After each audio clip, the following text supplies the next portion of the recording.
ಪಲ್ಯ ಕಡುಬು ಮಾಡಲು ಫಸ್ಟ್ ಗೋಧಿ ಹಿಟ್ಟಿಗೆ ಉಪ್ಪು ಖಾರ ಹಾಕಿಬಿಟ್ಟು ಚಪಾತಿ ಹಿಟ್ಟಿನಕ್ಕಿಂತ ಸ್ವಲ್ಪ ಗಟ್ಟಿಯಾಗಿ ನಾದ್ಕೊಂಡು ಈ ಥರ ಹಿಟ್ಟನ್ನು ರೆಡಿ ಮಾಡ್ಕೋಬೇಕು. ಆಮೇಲೆ ಇದಕ್ಕೆ ಕೈಗೆ ಎಣ್ಣೆ ಹಚ್ಚಿಕೊಂಡು ನಾವು ತೋರಿಸೋ ಥರ ಶೇಪಲ್ಲಿ ಕಡುಬುಗಳನ್ನು ಮಾಡಿಟ್ಕೋಬೇಕು. ಕೈಗೆ ಎಣ್ಣೆ ಹಚ್ಕೊಂಡೇ ಮಾಡ್ಕೋಬೇಕು, ಇಲ್ಲಾಂದರೆ ಅಂಟ್ಕೊಂಡ್ಬಿಡುತ್ತೆ. ನಾವು ಮಾಡ್ತಾ ಮಾಡ್ತಾ ಒಂದ್ರ ಮೇಲೆ ಒಂದು ಹಾಕ್ತಾ ಹೋದಂಗೆ ಎಲ್ಲ ಅಂಟ್ಕೊಂಡ್ಬಿಡುತ್ತೆ. ಫಸ್ಟ್ ಈ ಥರ ಚಿಕ್ಕ ಚಿಕ್ಕದಾಗಿ ತೊಗೊತಾ ಇದ್ದೀನಿ ಹಿಟ್ಟನ್ನು.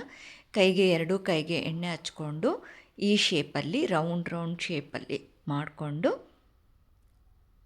ಚಿಕ್ಕ ಚಿಕ್ಕದಾಗಿ ಕಡುಬುಗಳನ್ನು ಮಾಡ್ಕೊತೀವಿ. ಇದು ಆ್ಯಕ್ಚುಲಿ ತುಂಬ ಟೈಮ್ ಹಿಡಿಯುತ್ತೆ, ಪೇಷನ್ಸ್ ಬೇಕು. ಅವಾಗೆ ಮಾಡೋಕ್ಕೆ ಆಗಲ್ಲ ಅಂತೇಳಿದ್ರೆ ಬೆಳಗ್ಗೆ ತಿಂಡಿಗೆ ಬೇಕಂದರೆ ನಾವು ರಾತ್ರಿನೇ ಮಾಡಿಟ್ಕೋಬೋದು. ಏನೋ ಸ್ಮೆಲ್ ಬರೋದು ಆ ಥರ ಏನೂ ಆಗಲ್ಲ. ಅವಾಗೆ ಮಾಡ್ಕೊತೀವಿ ಅಂದರೆ ಯಾವುದೇ ರೀತಿ ಮೊದಲೇ ಮಾಡಿಟ್ಕೊಳ್ಳೋ ಅವಶ್ಯಕತೆಯೂ ಇರಲ್ಲ. ಇದು ಆವ್ರಿಗಿಟ್ಟು ಮಾಡ್ಬೋದು. ನಾನಿವಾಗ ನೀರಲ್ಲಿ ಕುಚ್ಚಿ ಬಸಾಕ್ಬಿಟ್ಟು ಮಾಡೋದು ತೋರಿಸ್ತಾ ಇದ್ದೀನಿ. ಆವ್ರಿಗೆ ಇಟ್ಕೊಳ್ಳೋದು ಸ್ವಲ್ಪ ಗಟ್ಟಿ ಬರುತ್ತೆ.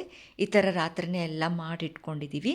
ಇದನ್ನು ಒಂದು ಪೇಪರ್ ಆದರೂ ಮುಚ್ಬೋದು ಅಥವಾ ಒಂದು ಯಾವುದಾದ್ರೂ ಪ್ಲೇಟ್ ಮುಚ್ಚಿ ಇಟ್ಕೋಬೋದು. ಬೆಳಿಗ್ಗೆ ಒಗ್ಗರಣೆಗೆ ಫಸ್ಟು ಮೆಂತ್ಯ ಪಲ್ಯ ಕಡುಬು ಅಂದರೆ ಮೆಂತ್ಯ ಸೊಪ್ಪು ಜಾಸ್ತಿ ಇರಬೇಕು. ಜಾಸ್ತಿ ನೀರಲ್ಲಿ 1-2 ನಿಮಿಷ ಬಿಟ್ಟು ಚೆನ್ನಾಗಿ ತೊಳ್ಕೊಂಡ್ರೆ ಅದರಲ್ಲಿ ಮಣ್ಣು ಏನಾದರೂ ಇತ್ತು ಅಂತಂದರೆ ಕೆಳಗಡೆ ಹೋಗುತ್ತೆ. ಸ್ವಲ್ಪ ನೀರಲ್ಲಿ ತೊಳ್ಕೊಂಡ್ರೆ ಮತ್ತೆ ಆ ಮಣ್ಣೆಲ್ಲ ಸೊಪ್ಪಿಗೆ ಇರುತ್ತೆ. ಇವಾಗ ಬೆಳಿಗ್ಗೆನಷ್ಟಿಗೆ ಕಡುಬೆಲ್ಲ ರೆಡಿ ಇದೆ. ಚೆನ್ನಾಗಿ ನೀರು ಕಾಯಲಿರಬೇಕು.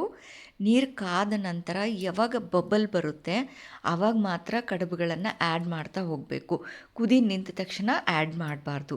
ಒಂದು ಅರ್ಧ ಮುಚ್ಚಿಬಿಟ್ಟು ಮತ್ತೆ ಕುದಿ ಬಂದ ನಂತರನೇ ಈ ಥರ ಆ್ಯಡ್ ಮಾಡ್ತಾ ಹೋಗಬೇಕು. ಸುಮಾರು ಒಂದು 10-15 ನಿಮಿಷ ಚೆನ್ನಾಗಿ ಬೇಯಿಸ್ಕೋಬೇಕು, ಇಲ್ಲಾಂದರೆ ಹಿಟ್ಟಿರುತ್ತೆ. ಸೊ ಕುದಿ ನಿಂತ ತಕ್ಷಣ ಹಾಕಬಾರ್ದು.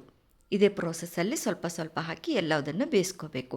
ಅದು ಕುದಿಯೋದ್ರಷ್ಟಿಗೆ ಒಗ್ಗರಣೆಗೆ ಎಣ್ಣೆ, ಸಾಸಿವೆ, ಜೀರಿಗೆ, ಉದ್ದಿನಬೇಳೆ, ಕರಿಬೇವು, ಬೆಳ್ಳುಳ್ಳಿ ತುಂಬ ಜಾಸ್ತಿ ಹಾಕ್ಕೋತೀವಿ. ತೊಳೆದು ರೆಡಿ ಇಟ್ಕೊಂಡಿರುವಂಥ ಸಣ್ಣಗೆ ಹಚ್ಚಿರುವ ಮೆಂತ್ಯ ಸೊಪ್ಪನ್ನ ಹಾಕಬೇಕು. ಹಾಕ್ಕೊಂಡು ಎಲ್ಲದನ್ನು ಚೆನ್ನಾಗಿ ಹುರಿದುಕೊಳ್ಳಬೇಕು. ಮೆಂತ್ಯ ಸೊಪ್ಪು ಮೊದಲೇ ಕಹಿ ಇರುತ್ತೆ. ಚೆನ್ನಾಗಿ ಹೋದ ನಂತರ ಸಣ್ಣ ಉರಿ ಇಟ್ಬಿಟ್ಟು 1-2 ನಿಮಿಷ ಮುಚ್ಚುತ್ತೇನೆ. ಈ ಥರ ಚೆನ್ನಾಗಿ ಎಲ್ಲ ಫ್ರೈ ಆದ ನಂತರ ಅರಿಶಿನ, ಉಪ್ಪು, ಖಾರ. ಮೇನು ಮೆಂತ್ಯ ಪಲ್ಯ ಕಡುಬಿಗೆ ಎಳ್ಳಿನ ಪುಡಿ ಬೇಕು. ಎಳ್ಳನ್ನ ಹುರಿದು ಆರಿದ ನಂತರ ಪುಡಿ ಮಾಡಿ ರೆಡಿ ಇಟ್ಕೊಂಡಿದ್ದೀನಿ. ಒಣ ಕೊಬ್ಬರಿ 1-2 ಸ್ಪೂನು, ಎಳ್ಳಿನ ಪುಡಿ ಮತ್ತು ಹುರ್ಗಡ್ಲೆ ಪುಡಿ 1-2 ಸ್ಪೂನು. ಮೇನು ಎಳ್ಳಿನ ಪುಡಿನೇ ಜಾಸ್ತಿ ಹಾಕ್ಕೊತಾ ಇದ್ದೀನಿ. ಇವಾಗ ಇದು ಒಗ್ಗರಣೆ ಎಲ್ಲ ರೆಡಿ ಆಗಿದೆ. ಇವಾಗ ಒಂದು 15 ನಿಮಿಷ ಆದ ನಂತರ ಇದು ಚೆನ್ನಾಗಿ ಬೆಂದಿದೆ.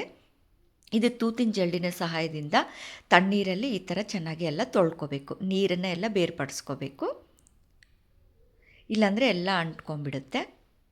ಇವಾಗ ಒಗ್ಗರಣೆ ಮತ್ತು ಕಡುಬು ಎಲ್ಲದನ್ನು ಸೇರಿಸಿ ಚೆನ್ನಾಗಿ ಕಲಿಸ್ಕೋಬೇಕು. ಚೆನ್ನಾಗಿ ಈ ಥರ ಕಲಿಸ್ತಾ ಎಲ್ಲ ಬಿಸಿ ಮಾಡಿಕೊಂಡ್ರೆ ರುಚಿಯಾದಂಥ ಟೇಸ್ಟಿಯಾದ ಮೆಂತ್ಯ ಪಲ್ಯ ಕಡುಬು ರೆಡಿಯಾಗಿದೆ.